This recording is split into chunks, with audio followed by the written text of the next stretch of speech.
Hi అండి, welcome to Samrajyamma cooking and vlog. ఈరోజు మనం పనస గింజలతో వెరైటీగా పనస గింజల కుర్మా చేసుకుందామండి.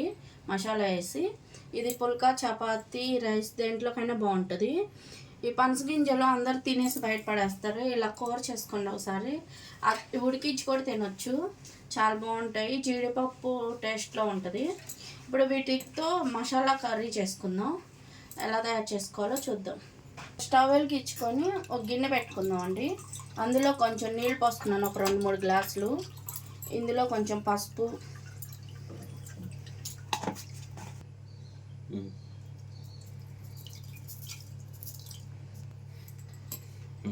స్టవ్ వెలిగించి గిన్నె పెట్టుకొని నీళ్ళు పోసేసి వాటర్ పోసి కొంచెం ఉప్పు, కొంచెం పసుపు వేసానండి. పనస గింజలు ముందుగానే వేసేసుకొని ఉడికించుకోవాలండి.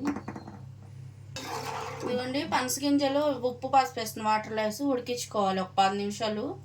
కుక్కర్ ఉంటే 2-3 విజిల్స్ పెట్టేసుకుంటే సరిపోద్ది. ఇవి ఉడికిన తర్వాత నెక్స్ట్ ప్రాసెస్ చూద్దాం. ఇదిగోండి, ఒక 1/2 గంట ఉడికినాయి, మెత్తగా ఉడికిపోయి. స్టవ్ ఆఫ్ చేసేసి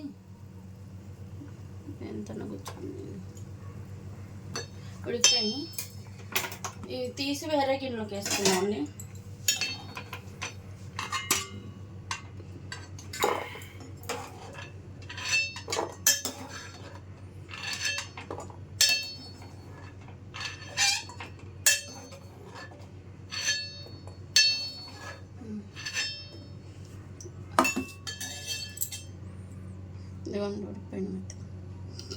పొట్టంతా, ఈ పై పొట్టంతా హోల్ చేసేసి 2 ముక్కలు చేసుకొని ఒక గింజని పక్కన పెట్టుకుంటానండి. తర్వాత చూపిస్తాను.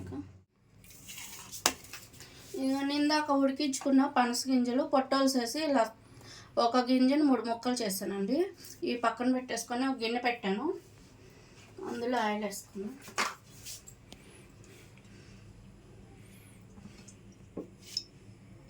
ఆయిల్ వేసి పెట్టాను. ఇది టమాటాలు ఒక 3 పెద్ద సైజు, ఉల్లిపాయలు 2 పెద్దవి, 2 పచ్చిమిర్చి వేసి మిక్సీ పట్టానండి. ఇప్పుడు ఆ పేస్ట్ ఇందులో వేసేసుకుందాం. వేడెక్కింది, ఇదంతా ఇందులో వేసేసుకుందాం ఆయిల్ వేడెక్కిన తర్వాత.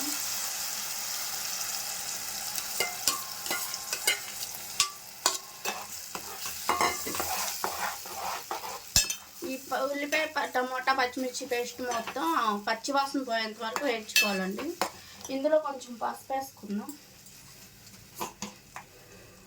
ఈ పనస గింజల గ్రేవీ బాగుంటుందండి, పుల్కాలోకి మంచి టేస్ట్ వస్తుంది. ఇదంతా దగ్గరకు వచ్చి ఆయిల్ పైకి వచ్చేంత వరకు వేయించుకోవాలండి, పచ్చివాసన పోయేంత వరకు. వేగిన తర్వాత అల్లం వెల్లుల్లిపాయ పేస్ట్ వేద్దాం.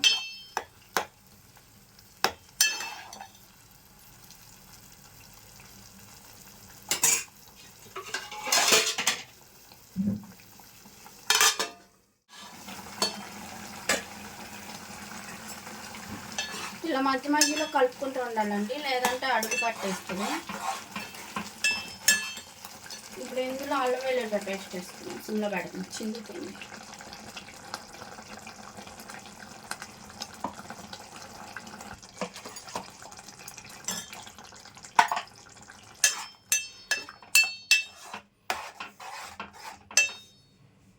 ఇందులోనే కొంచెం కారం వేసుకున్నామండి, కూరకు సరిపడా వేసేస్తున్నాను నేను.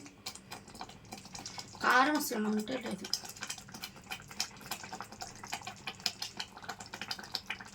ఉప్పు కూడా వేస్తున్నానండి కూరకు సరిపడా, ఏమన్నా తగ్గితే తర్వాత వేసుకుందాం. అలాగే కొంచెం ధనియాల పొడి కూడా వేస్తున్నాను.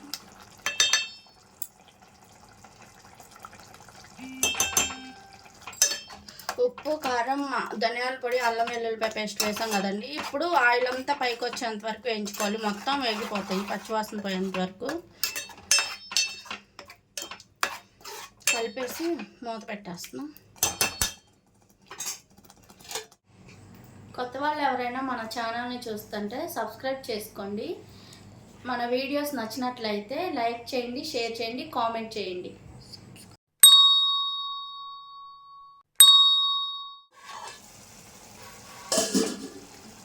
ఇదిగోండి, టమాటో పేస్ట్ అంతా మగ్గిపోయి ఆయిల్ పైకి వచ్చింది కదా. ఇప్పుడు ఇవి పనస గింజలు వేసుకుందాం. వేసి బాగా కలిపేసి ఒక 5 నిమిషాలు ఈ మసాలా అంతా ఈ గింజలకు కట్టేటట్టు కలుపుకొని మూత పెట్టుకుందాం ఒక 5 నిమిషాలు.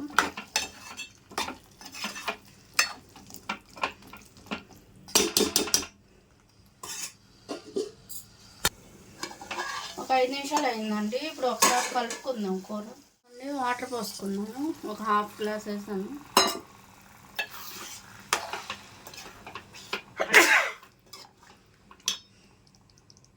కొంచెం మోసం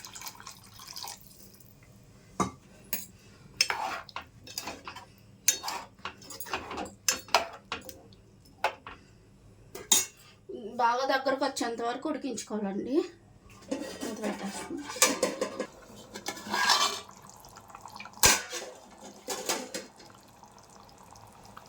ఇలా ఉడుకుతున్నప్పుడు కొంచెం కరివేపాకు వేసుకోవాలండి, మంచి టేస్ట్ వస్తుంది. ఒక పచ్చిమిర్చి ఇలా మజ్జిగ తుంచేసి వేసుకోవాలి, ఎందుకంటే ఉల్లిపాయ పేస్ట్లో పచ్చిమిర్చి వేసాను కాబట్టి ఇప్పుడు అంత కారంగా ఉంటుంది ఎక్కువ వేసిన, అందుకని ఒక్కటే వేసాను. ఇది బాగా ఉడకాలండి. నేను పనస గింజలు 70% ఉడికించాను, కూరలో ఉడుకుతాయి కదా అని. ఇదంతా బాగా ఉడకాలి, దగ్గరకు వచ్చేయాలి, ఆయిల్ అంతా పైకి తెలాలి. అలా ఉడికితేనే కూర బాగుంటుంది. దీన్ని మూత పెట్టేసి ఉడికించుకుందాం లో ఫ్లేమ్లో. ఇదిగోండి రెడీ అయిపోయింది పనస గింజల కూర. ఇప్పుడు లాస్ట్లో కొంచెం కొత్తిమీర ఉంటే చల్లుకోండి, నా దగ్గర లేదు. లేదు, అయిపోయింది నిన్న మటన్ వేసి. అంతేనండి, స్టవ్ ఆఫ్ చేసేసుకుందాం. రెడీ అయిపోయింది కూర. ఒక గిన్నెలోకి తీసేసుకుందామండి కూర.